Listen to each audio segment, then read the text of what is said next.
बिस्मिल्लाहिर्रहमानिर्रहीम। अस्सलाम वालेकुम। दुआ है आप सब लोग जहाँ कहीं भी हों, अल्लाह ताला आपको सबको अपनी हिफ्ज़ व अमान में रखे और आपकी तमाम बीमारियाँ और परेशानियाँ दूर फरमाए। तो व्यूअर्स, ये जो आपको खूबसूरत से पत्तों वाला एक पौधा नज़र आ रहा है, तो आज मैं आपको इससे मुतल्लिक़ कुछ इन्फॉर्मेशन दूँगी।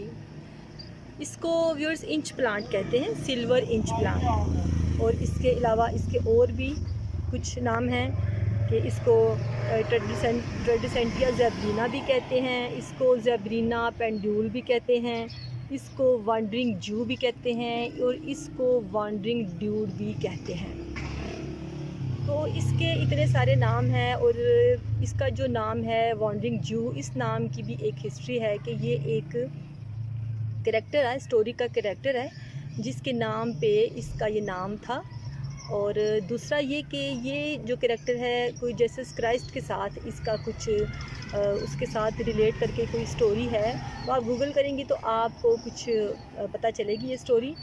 एनीवे, अभी तो मैं आपको इस प्लांट के बारे में बताऊंगी कि इस सिल्वर इंच प्लांट की केयर कैसे करनी है आपने, और इसको कहाँ प्लेस करना है, सॉइल कौन सी डालनी है, वाटरिंग कैसे करनी है।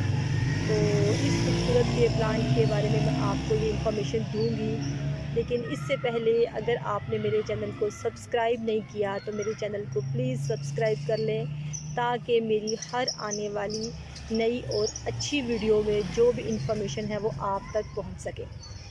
तो बढ़ते हैं सबसे पहले इस प्लांट के स्ट्रक्चर की तरफ। तो जैसे कि आपको नज़र आ रहा है, ये एक बहुत ही खूबसूरत से पत्तों वाला पौधा है। इस पे फ्लावरिंग तो नहीं होती, लेकिन इसके लीव्स खुद ही इतने खूबसूरत हैं कि इनको फ्लावर्स की ज़रूरत ही नहीं है। ये पूरा पौधा जो है इन लीव्स की वजह से खूबसूरत लगता है।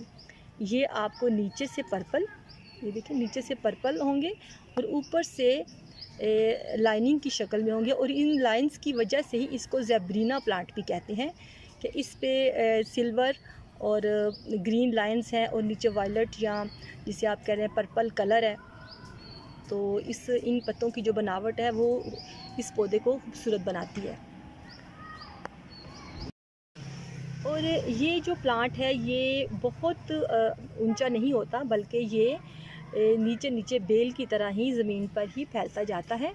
इसीलिए इसे क्रीपिंग जो प्लांट्स हैं उनकी इनवॉ इकसाम में से भी इसको समझा जाता है कि ये क्रीपिंग प्लांट्स की स्पीशीज़ में से एक स्पीशी है, तो जो कि बेल की तरह फैलते जाते हैं। और ये बहुत ऊंचा नहीं होता, बल्कि ये नीचे नीचे ही फैलता जाता है। जैसे ये जो कंटेनर है जिसमें अभी ये प्लांट लगा हुआ है, ये वाला कंटेनर पहले मेरा इस जगह पे पड़ा था गार्डन में।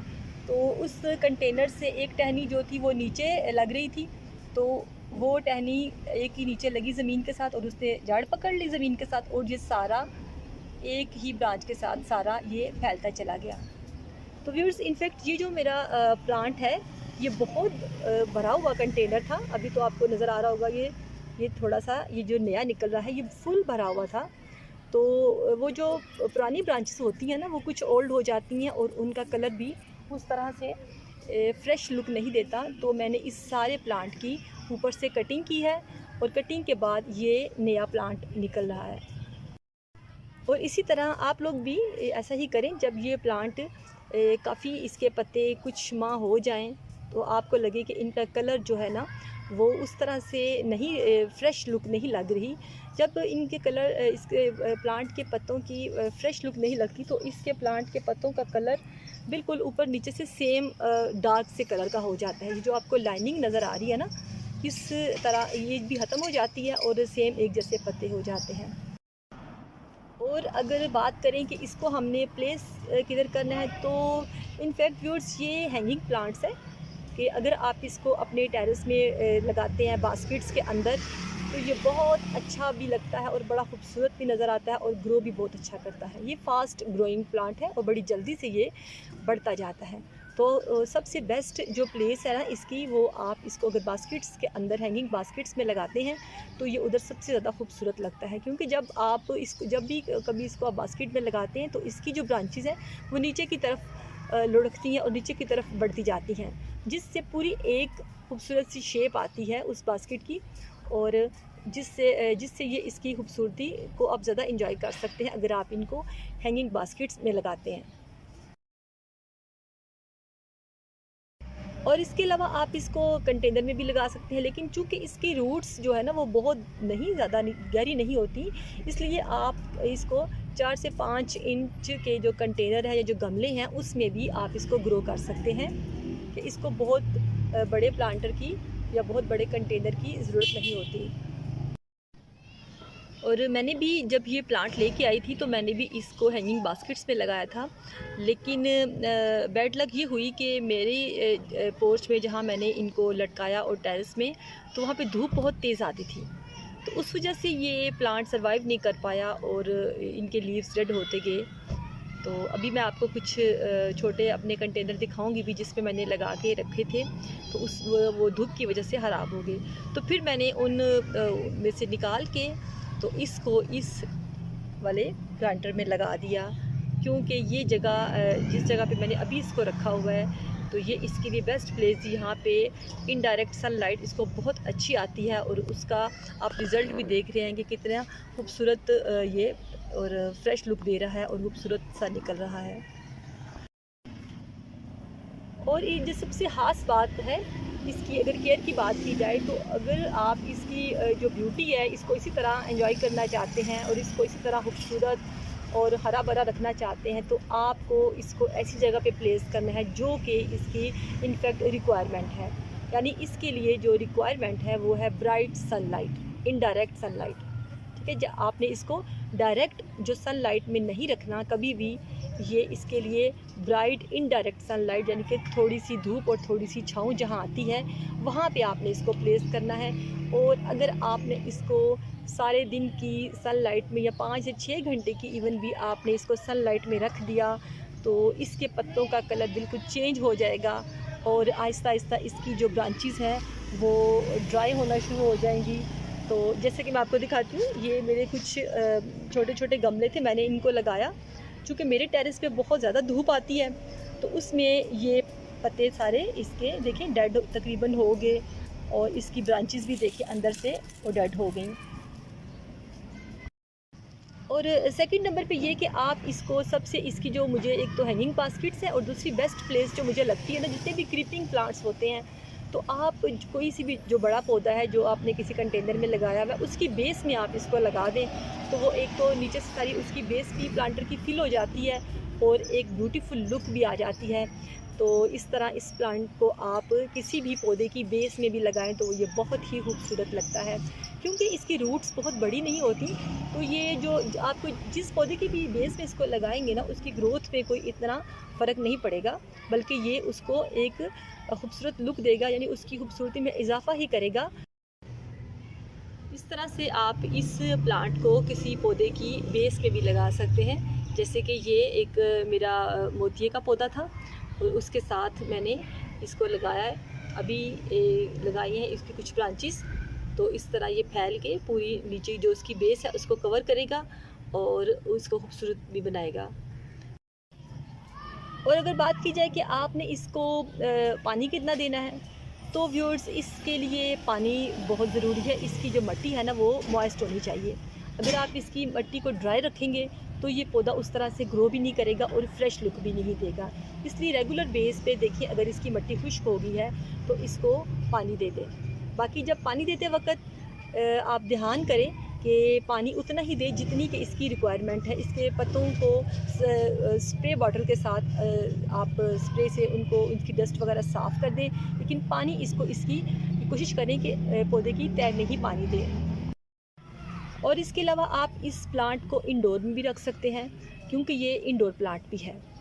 तो लेकिन इंडोर में भी जब आप इस पौधे को रखते हैं तो किसी खिड़की के पास रखें जिसमें इसको इनडायरेक्ट थोड़ी बहुत धूप मिले, ताकि इसके पत्तों का जो कलर है ना, जो लीव्स का कलर है वो मेंटेन रहे और वो उसकी ब्यूटी ख़त्म ना हो। और अगर आप इसको अंदर किसी ऐसे एरिया में रखते हैं कि जहाँ पे सनलाइट नहीं जा रही, तो उसमें भी इसके जो पत्ते हैं ना वो कलर चेंज करना शुरू कर देंगे। तो बेहतर यही है कि अगर आप इसको अंदर किसी डार्क जगह पे रखते हैं तो उसको कभी कभी दिन में एक बार थोड़ी देर के लिए अगर आप बाहर भी ले आएँ, थोड़ी बहुत धूप जो है इनडायरेक्ट लग जाए, तो वो उसको मेंटेन रखेगी, वो पौधा आपका ख़राब नहीं होगा। तो व्यूअर्स, इस खूबसूरत से प्लांट की जो सबसे अच्छी और ख़ास बात जो मुझे लगती है ना, वो ये है कि इसको उगाना बहुत ही आसान है। ये एक इजी ग्रोइंग प्लांट है और ये कटिंग के साथ भी उगाया जा सकता है। जैसा कि मैंने पहले भी आपको बताया था, वो तमाम प्लांट्स जो कटिंग से उगाए जा सकते हैं, मैं कोशिश करती हूँ ज़रूर उनको अपने गार्डन में लगाऊँ, क्योंकि व्यूअर्स आपको पता है प्लांट्स का शौक़ भी कोई इतना सस्ता शौक़ नहीं है और प्लांट्स जब आप लेने जाते हैं तो बहुत बहुत एक्सपेंसिव प्लांट्स भी होते हैं।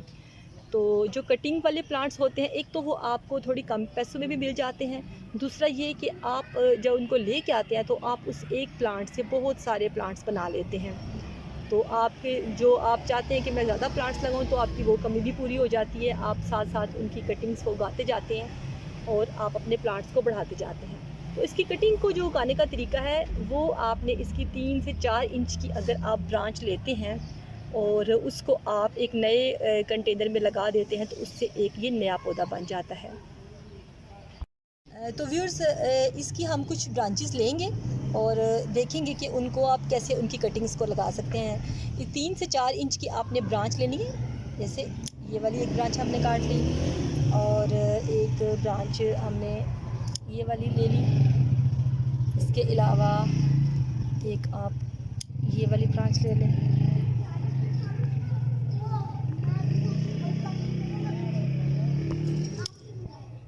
तो ये आपने कुछ ब्रांचेस ले ली, तो इनको अब हम लगाते हैं। तो नीचे वाले जो लीव्स है ना, हमेशा जब भी आप कटिंग लगाएं तो नीचे वाले लीव्स को कट कर दिया करें।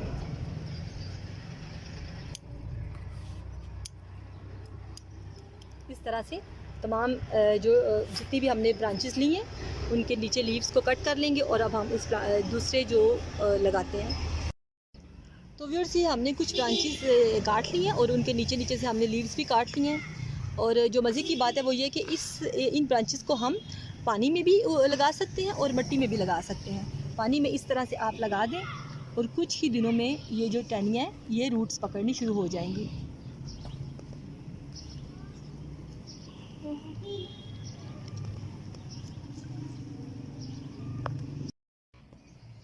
इस तरह से हमने एक ग्लास लिया, उसमें कुछ स्टोन्स रखे और उसके अंदर इस पौधे की कुछ कटिंग्स जो मैंने आपको दिखाई थी वो हमने लगा ली। तो इस तरह ये जो ब्रांचेस हैं कुछ ही दिनों में रूट्स इनकी बननी शुरू हो जाएंगी। तो फिर आप उनको सॉइल के अंदर भी उनको लगा सकते हैं निकाल के। और इसी तरह ये आप डायरेक्ट इंडोर भी अपने किसी सेंटर टेबल पे या लाउंज में इसको प्लेस कर सकते हैं। और व्यूअर्स, अगर बात की जाए इसके अंदर आपने मिट्टी कौन सी डालनी है और इसको मिट्टी को किस तरह से बनाना है, तो इसमें जैसे मैं आपको पहले बताती हूँ कि सिंपल आपने गार्डन सॉइल लेनी है और इसमें 30% आप सैंड मिला लें और साथ में थोड़ा सा आप फर्टिलाइज़र कोई सा भी डाल लें, जिसमें आप काऊ डंग डाल लें या फिर कंपोजिट डाल लें, तो ये उसमें पौधा बहुत अच्छे तरीके से ग्रो करेगा।